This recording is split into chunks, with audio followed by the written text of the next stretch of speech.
Today we're going to talk about living with someone and considering the following before you ever decide to live with a man, or if you're a woman or you're a man watching this, living with a woman. So, why is this so important to talk about? Because when it comes to romantic relationships, let's face it, what's the point of entering into a relationship if you don't see it from the long run? You don't see it as being all in at some point.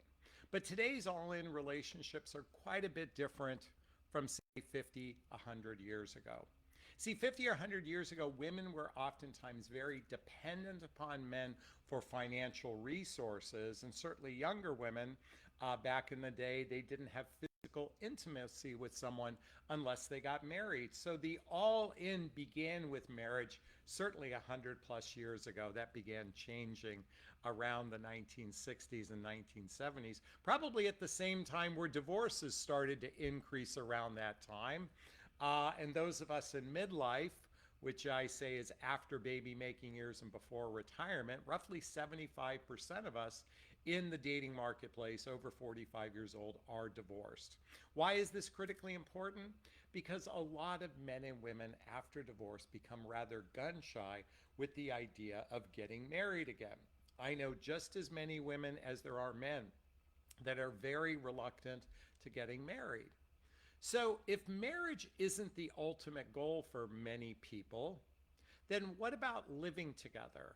What are the benefits of living together? Well, certainly in an environment where the financial cost to support oneself can be very challenging, two incomes are better than one, certainly. And when you're sharing the same roof, you can eliminate a significant overhead component from the perspective of rent or mortgage. So when two people are living together, they actually get to share expenses. You don't need two Netflix accounts. You don't need two of this and two of that. You can actually reduce your cost of living by a dramatic amount. And certainly as people age, the fact of the matter is the cost to live until you die can be rather expensive these days. So taking advantage of two people, two incomes are better than one, or two people living under the same roof is better than one. Although what's fascinating to me today, do you know that we talked about the marriage rates, roughly 75% of singles in the dating marketplace are divorced? Do you recognize that second and third marriages end at a much higher rate than first marriages? So what does that say about our capacity to be with another human being? And actually living with another human being can be rather challenging. This is why I'm shooting this video today to talk about my suggestions of how you may want to consider relationships going forward. Now, a big trend today is something known as living together apart. Let me find the book that I have here. Actually, there's a book called Living Apart Together. By the way, very skinny book. I mean, we're only talking about 100 pages, this book, Living Apart Together by Ann Watson. This is a popular experience many couples are doing where they're actually maintaining both of their residence and keeping their relationship together and spending on average maybe 3 or 4 or 5 days a week together on a regular basis, but maintaining their separate residence. Now, that's easy for couples who actually have the financial resources to do so. But not everybody has the financial resources, or they don't want to spend two rents, giving rent to somebody when you're spending half your time at another person's home anyway. So living together seems to be oftentimes for financial benefits. But as I said before, what's the point in being in a relationship if you're not going to be all in together? And for those of us in midlife, 40s, 50s, 60s, and even 70s, for those of us in our 60s plus, that's the age range I'm in, the reality is taking care of ourselves can be much more challenging, and it's certainly better to do it as a couple living under the same roof than doing it by yourself. So one of the things I encourage everyone to consider before they ever live with someone is to do the following, is to actually spend 1 month consistent in each other's homes before you actually live together. Now, I know 1 month can be very challenging, maybe from a scheduling perspective, maybe work issues, maybe this is a challenge. And certainly those of you that are in long distance dynamics, that can be certainly challenging. But if you haven't spent a month in each other's home to see how this person operates day in, day out through their regular life, just to see if you get along with one another, quite frankly, many people that do the weekend kind of relationships where they hang out Friday, Saturday, and Sunday and they go back to their respective homes, they're seeing it in a bubble environment. Those that do long distance dating environment dynamics oftentimes find themselves in what I call bubble or vacation relationships. They're not in the day in, day out aspect of a relationship. But spending 1 month in each other's homes at least gives you a flavor of what it's like to be with each other. Now, sadly, in my circumstance, and by the way, my beloved and I are considering living together. I know we've only been together about 5 months at this point, but it's something we're strongly considering for financial reasons. Also, we don't like driving back and forth. We live roughly about 50 minutes from one another. It's not the drive itself, but it's the connection that we'd like to have on a regular basis, to be in each other's lives on a regular basis. But the question is, how do you carve out your sovereignty when two people live together? In my particular case, we both work from home. Now, for some of you out there, it's great. You go into a work environment. The other person goes into a work environment. So you're not together 24/7. You have something outside of yourselves. But for those that find themselves in midlife that are retired or semi-retired, like the case of my beloved and I, not that I'm semi-retired, but I mean, I work from home, not part-time, but quite almost part-time, a little bit above part-time. We'd be in each other's face a lot. And we've been having these conversations. How are we going to navigate this living together experience? How are we going to carve out our alone time? How can we find time to have our own space? Because we love our individual spaces right now. We love our solitude. And so having these conversations from a heart-centered level, we get together in the morning for coffee and we talk about how would this environment look? Would it require us maybe taking a day off or from 8 a.m. till 6 p.m. to be away from the home? I know a couple who got married in their late 60s. They moved in together, they moved in together, got married, and they said, wow. And by the way, they're retired. They're 68. 68 when they got married. And they're like, we're at each other's throats sometimes because we're around each other 24/7. So they made a deal. On Tuesdays from 9 a.m. till 5 p.m., one of them goes outside the house and does activities outside of the house. And on Thursday, the other one does it. So they each have the home to themselves, but they also have 2 days where they're apart from one another. And that creates a bit of I was going to say missing, but it's not missing the other person. Is when you spend time apart, you learn to appreciate the other person. And isn't that what this is all about? But it starts by test driving it. This is my suggestion anyway, before you make this big commitment. You know what's fascinating to me? I'm a big fan of a show called Love is Blind on Netflix. Love is Blind. Now, the way the premise of the story works is you connect with a person in a blind environment before you have physical attraction.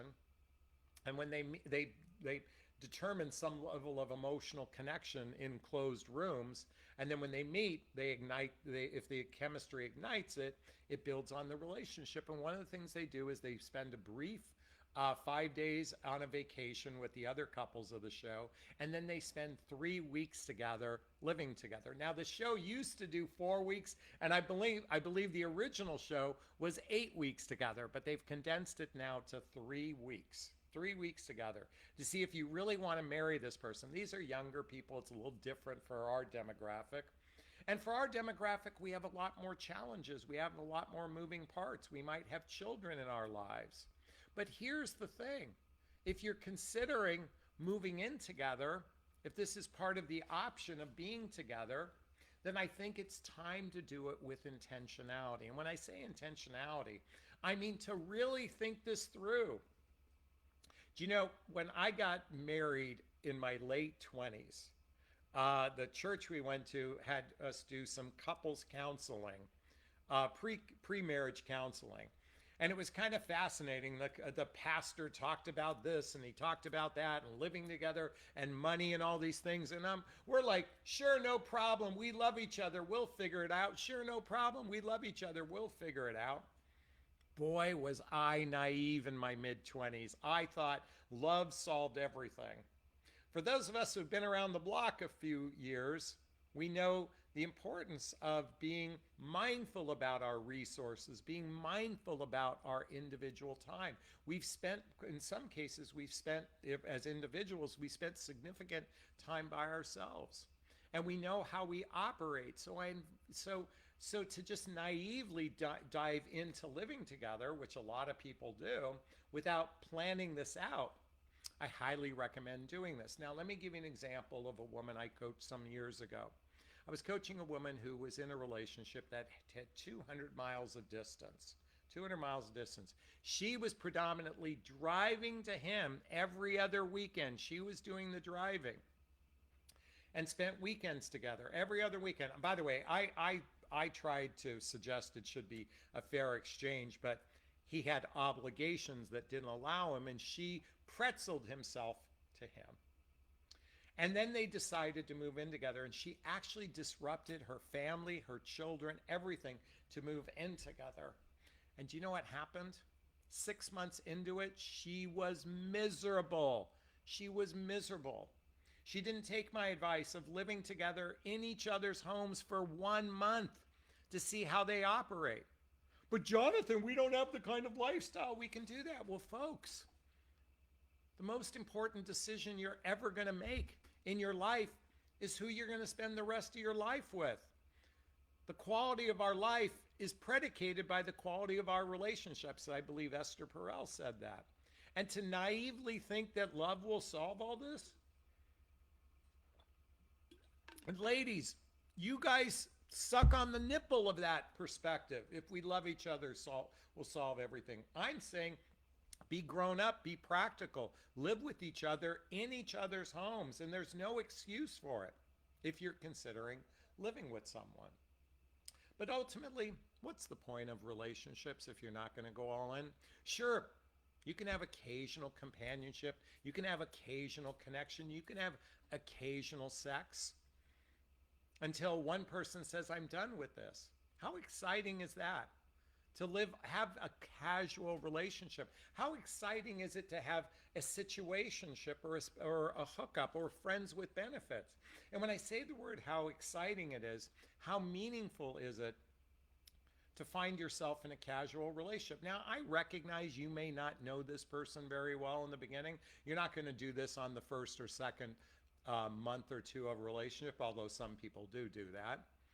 But certainly by the time you get to the 6-month mark in a relationship, you might want to go, where's this relationship going? What is our long-term plan? One of the things my beloved and I did early on is we started to talk about who we were before we entered this relationship, including talking about our past relationships so we could get a sense of who we were before we met.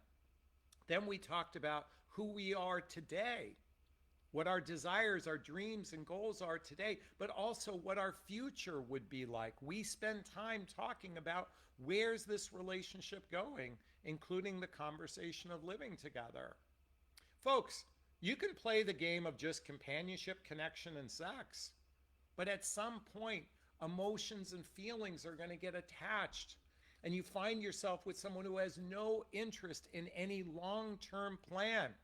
Folks, if you are operating from a short-term mating strategy, I'm here to say that's going to lead to emotional distress. This is why I'm a big proponent of having a long-term mating strategy. It's one of the reasons why in my private coaching, I teach you something called radical honesty, pre-qualifying this person that you're going to be in relationship, asking those deeper questions early on to determine if you're aligned with one another. And particularly if you can blend lives with one another. While it's radically important that you share the same values, or at least close to them, you share the same relationship vision, You have that emotional maturity and relationship skills that can sustain a long-term relationship. But more importantly, can your life blend in with this life? Sadly, many women meld into a man's life. They usually take on, they compromise and sacrifice themselves for a man. And I'm here to say, if you're in midlife, that could be a recipe for disaster. Finding a way, now it doesn't mean particularly the home, but blending a life together. Because as I said earlier, what's the point of a relationship if you're not going to look at from a long-term perspective, from an all-in perspective? While marriage might not be on the table for many of you, and I get it, and that's okay. That's totally okay. By the way, who wants a relationship with the government anyway? I'm not a big fan of that. If my beloved and I get married, I'm just looking for a strict spiritual marriage. You can Google that, by the way, spiritual marriage. And we might have a domestic partnership relationship and be in each other's trust and wills. Those are the conversations we're having, even though we're only 5 months into this relationship. Because having a grown-up relationship is thinking about the future. And children have relationships where it's all about the now, it's all about the now, it's all about attraction, entertainment, romance, and physical connection without any foresight into the future. And that's simply my suggestion, is have some intentionality, particularly spending maybe a month in each other's homes just to see how well you get along. Is this sinking in? Is this resonating with you? I'd like to hear your thoughts on it. Post a comment below. I do my best to read them all in the first 24 hours. As always, if you find value in my videos, hey, hit that like button, share this video or my group Midlife Love Mastery to your friends. And if you want to connect with me directly, hey, schedule a discovery call with me to see if working with a coach is right for you. Also, this video was shot originally for my Midlife Love Mastery, where they get to ask questions. But if you're watching the replay, check out the links below. Check out my group called Midlife Love Mastery, where you have direct access to me on a regular basis. All right, I'm going to wrap up this video as I always do. First off, give myself a big, gigantic Jonathon Barrick of self-love. I'm going to reach into the camera and give you a hug of love if that's okay. I'm going to ask you to turn to someone, a pet, teddy bear, a pillow. Give it or them a hug of love, because hugs are a great source of love. And let's face it, we could all use more love in our lives. Thanks a bunch. Bye-bye now. Bye-bye. Bye-bye.